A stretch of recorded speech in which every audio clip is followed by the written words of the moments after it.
بسم اللہ الرحمن الرحیم۔ السلام علیکم ناظرین، لاکھوں کروڑوں درود و سلام حضرت محمد مصطفیٰ صلی اللہ علیہ وآلہ وسلم پر اور ان کی آل مبارکہ پر۔ ناظرین، کل ہم اپنے محلے میں بیٹھے تھے، اپنی گلی میں چند احباب بیٹھے تھے جن میں کچھ سیانے بزرگ بھی شامل تھے۔ بات چل رہی تھی ملک کی حالات کی اور معیشت کی۔ احسن اقبال صاحب کی بات ہوئی۔ ایک دوست نے بات کی کہ انہوں نے کہا کہ چائے کی ایک پیالی کم کر دیں۔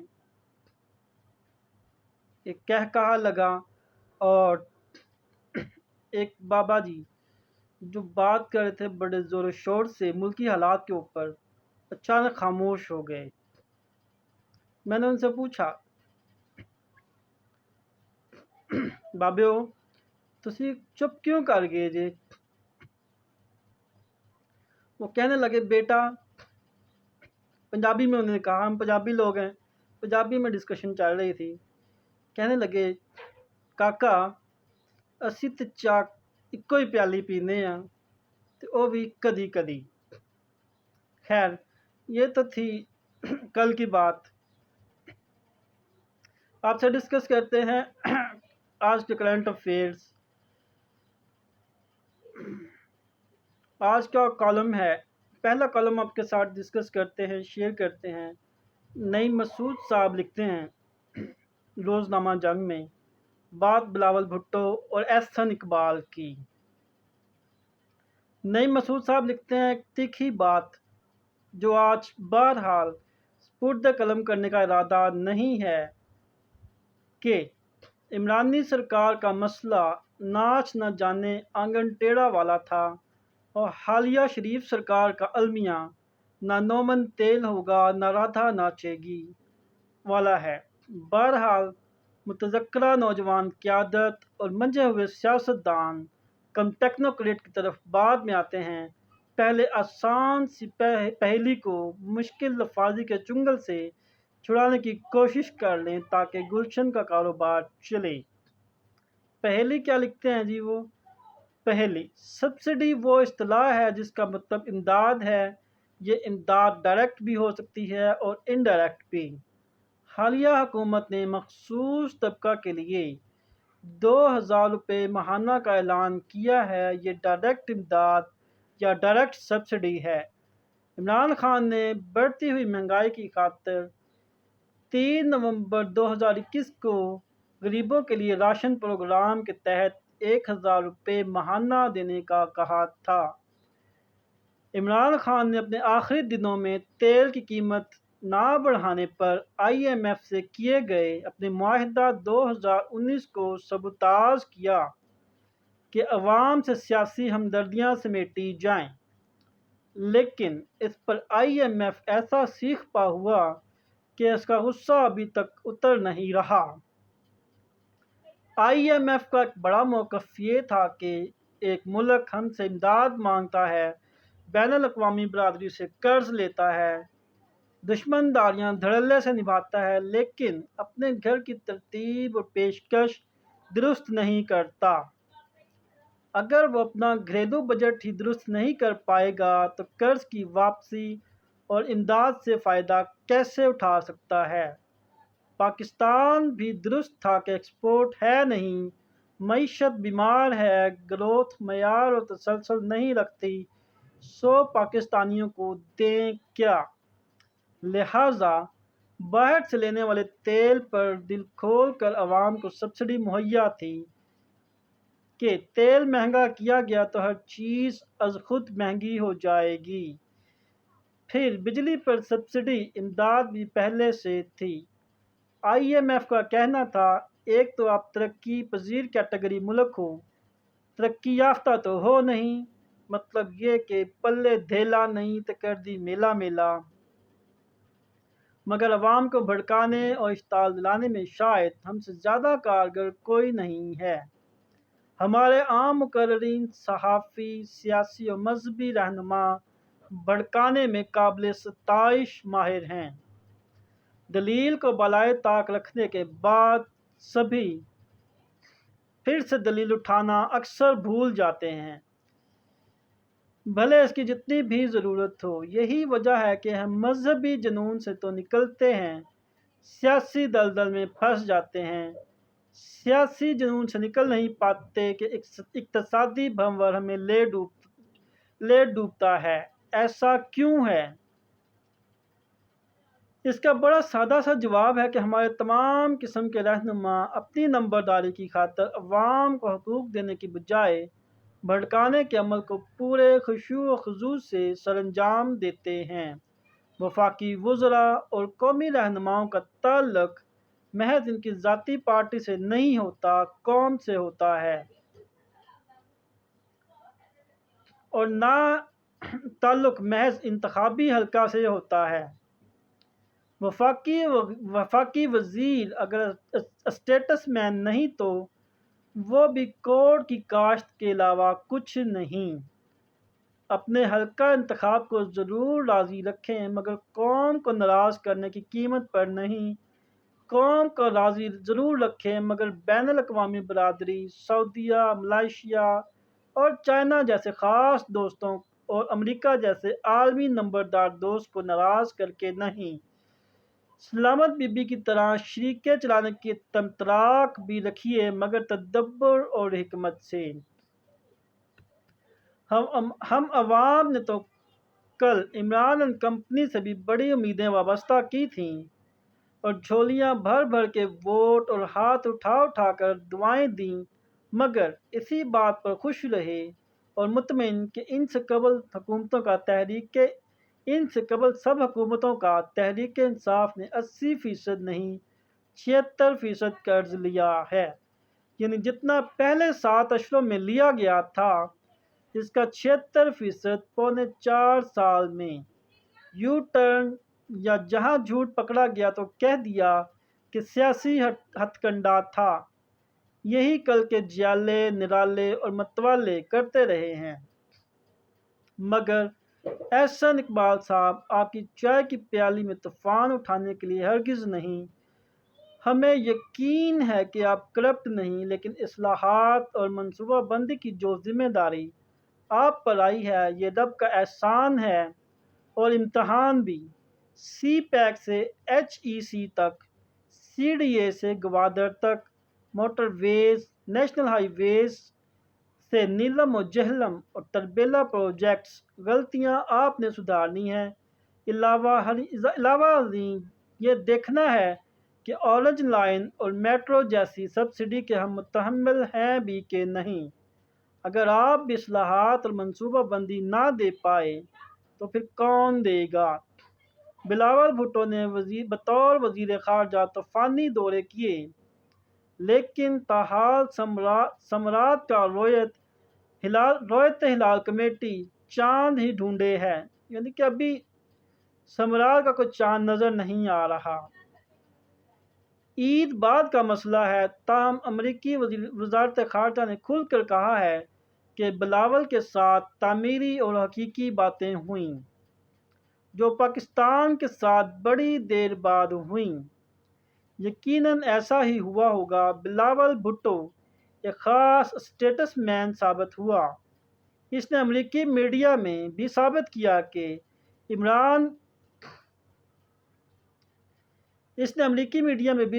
کیا یہ کہہ کر حیران کیا کہ عمران کا روسی دورہ ملکی حکمت عملی تھا، یعنی عمران خان کی طرح باہر جا کر سیاسی مخالفین پر تنقید نہیں کی۔ لیکن سوال یہ ہے کہ امریکہ کی یہ تعریف ایرانی دورے کے بعد سامنے آئی، مطلب یہ بلاول کا ایرانی دورہ ہضم ہو گیا کیا؟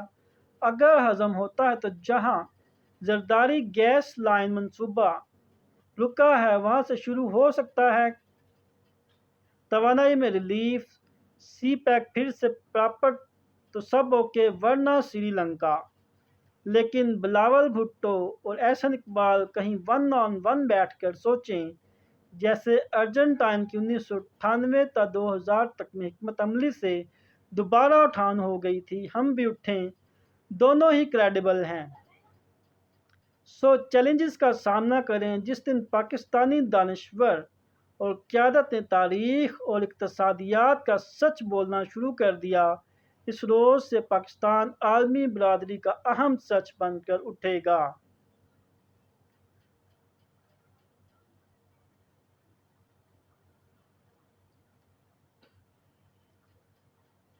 ناظرین، پاناما کیس نے پاکستان کی تاریخ میں بہت سے نقوش چھوڑے، اور پاناما کے حوالے سے آپ سے اہم خبر شیئر کرتے ہیں۔ آج کی یہ خبر ہے پاناما پیپرز اسکینڈلز کے مرکزی ملزم عدالت سے بری۔ واشنگٹن جنگ نیوز۔ یہ جنگ نیوز کی خبر ہے، وسطی امریکہ کے ملک پاناما کے ایک جج نے منی لانڈرنگ کیس میں 39 افراد کو بری کر دیا، جن میں وکلاء ہرگن موزیک اور رامون فونسکا بھی شامل ہیں، جو پاناما پیپرز میں مرکزی ملزم تھے۔ امریکی میڈیا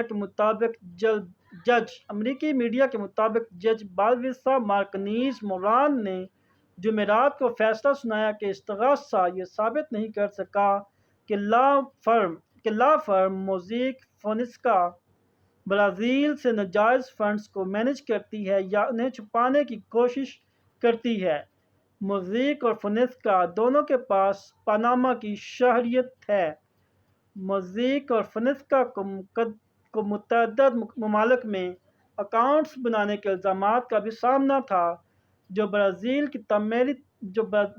کی تعمیراتی کمپنی اوڈ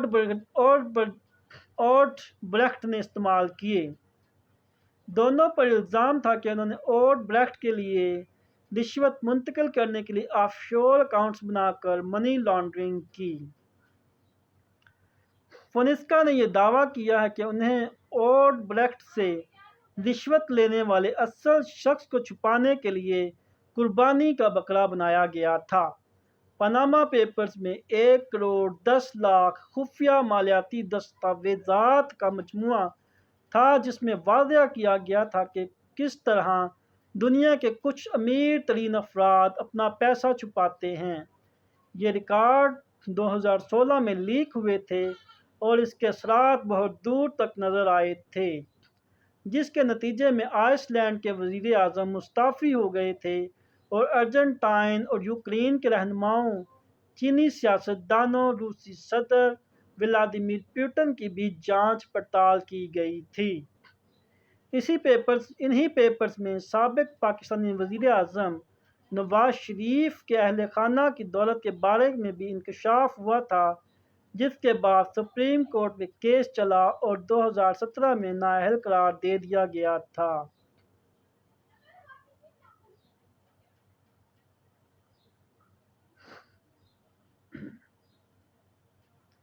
ناظرین، آج کل کے حالات میں ایک ایشو چل رہا ہے دعا زہرا کا۔ ایک کالمسٹ ہیں جنگ نیوز کے، روزنامہ جنگ میں ایک کالم لکھتے ہیں، ان کے قلم سے ایک خط تحریر ہوا ہے جو کہ پبلش ہوا ہے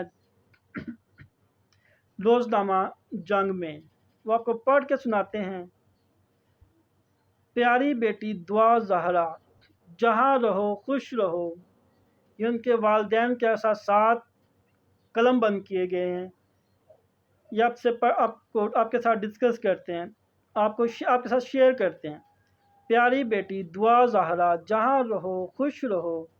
تمہیں معلوم ہے کہ تمہاری پیدائش پر ہم نے اپنے محدود وسائل کے باوجود کس قدر خوشیاں منائی تھیں۔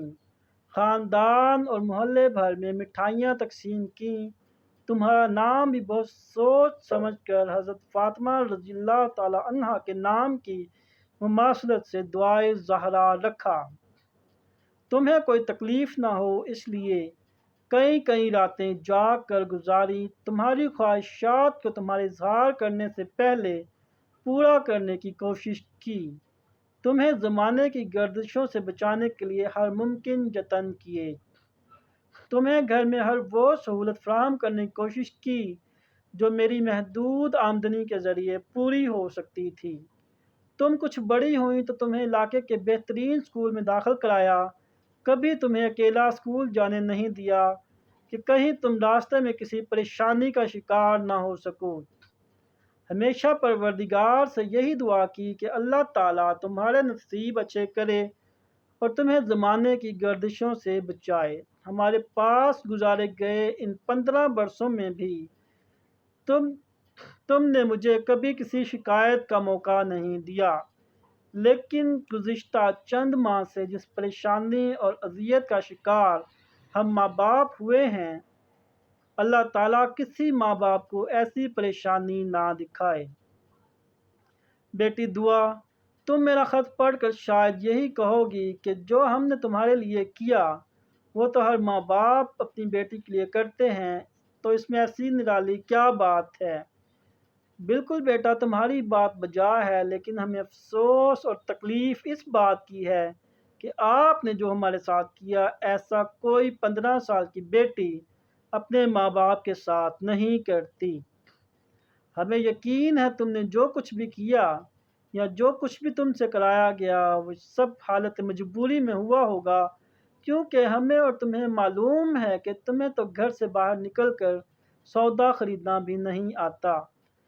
تمہیں تو پیسوں کے بدلے خریداری کا طریقہ بھی معلوم نہیں، کیونکہ آج تک ہم نے تمہیں اکیلے خریداری کے لیے محلے کی دکان تک جانے نہیں دیا، شاپنگ کے لیے بھی ہمیشہ ساتھ ہی لے کر گئے۔ تو پھر تم کیسے اکیلے لاہور تک جا سکتی ہو؟ ایک 15 سال کی بچی جس نے آج تک پورا محلہ نہیں دیکھا، وہ طارق روڈ نہیں جا سکتی، وہ کس طرح گھر والوں کی آنکھوں سے اوجھل ہو کر کراچی سے براستہ ٹیکسی اکیلے لاہور پہنچ سکتی ہے؟ بیٹی، کیا چند دنوں کے انٹرنیٹ پر ہوئی دوستی، ماں باپ جنہوں نے آپ کو پیدا کیا، جنہوں نے تکالیف اٹھا کر آپ کو بڑا کیا، جنہوں نے آپ کو 15 برس کی دنیا کی مشکلات سے اپنے پروں میں چھپا کر محفوظ رکھا، یہ چند دن کے انٹرنیٹ کی دوستی کیا ہماری تمام قربانیوں سے افضل ہو چکی ہے؟ کیا تمہیں ایک پل کے لیے بھی یہ خیال نہیں آیا کہ تمہاری ماں جس نے تمہیں محلے کی دکان تک نہیں بھیجا، اس کی جوان بیٹی گھر سے غائب ہو جائے تو اس پر کیا بیتی ہوگی؟ تمہارا باپ جس کی جوان بیٹی گھر سے بنا بتائے اغوا کر لی جائے، اس باپ پر کیا بیتی ہوگی؟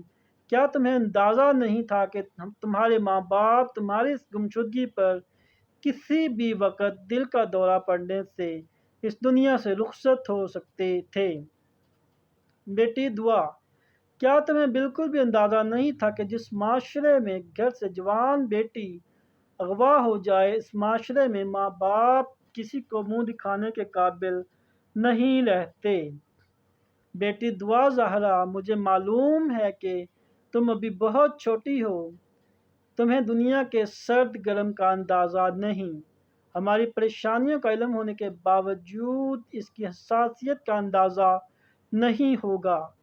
بیٹی دعا، مجھے اس وقت بھی بہت تکلیف ہوئی جب تم نے عدالت میں ملاقات کے موقع پر میرے ساتھ جانے کی خواہش کا اظہار کیا، لیکن نہ جانے وہ کون سی طاقتیں ہیں جو ایک بیٹی کو اپنے ماں باپ کے ساتھ جانے سے روکتی رہیں۔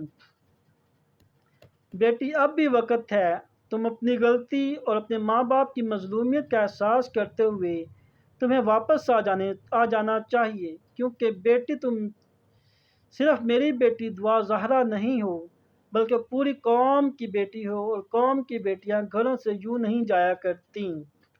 پھر اگر سوشل میڈیا نے تمہیں رول ماڈل بنا دیا تو یاد رکھنا، ہر گھر کی دعائیں گھروں سے فرار ہونا شروع ہو جائیں گی اور معاشرہ تباہی کا شکار ہو جائے گا۔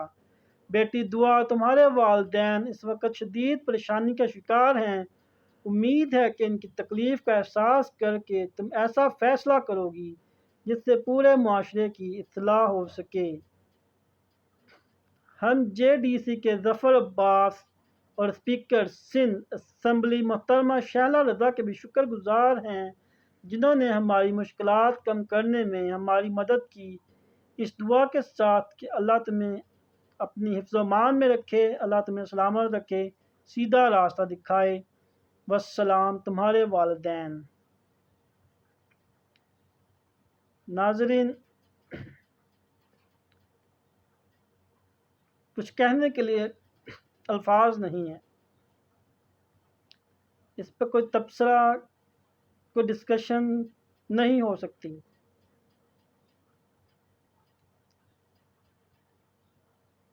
پلیز سوچئے کہ ہم کہاں کھڑے ہیں اور کہاں جا رہے ہیں۔ کیا ہم اپنی بیٹیوں کی تربیت میں کوئی غلطی کر رہے ہیں، یا معاشرہ اور سوسائٹی ہمیں اس طرف لے کے جا رہا ہے؟ ہمیں کیا بدلنے کی ضرورت ہے کہ کسی والدین، کسی والد کو اس طرح کے کرب کا سامنا نہ کرنا پڑے۔ والسلام، اللہ اپنا خیال رکھیے گا۔ اللہ حافظ، فی امان اللہ۔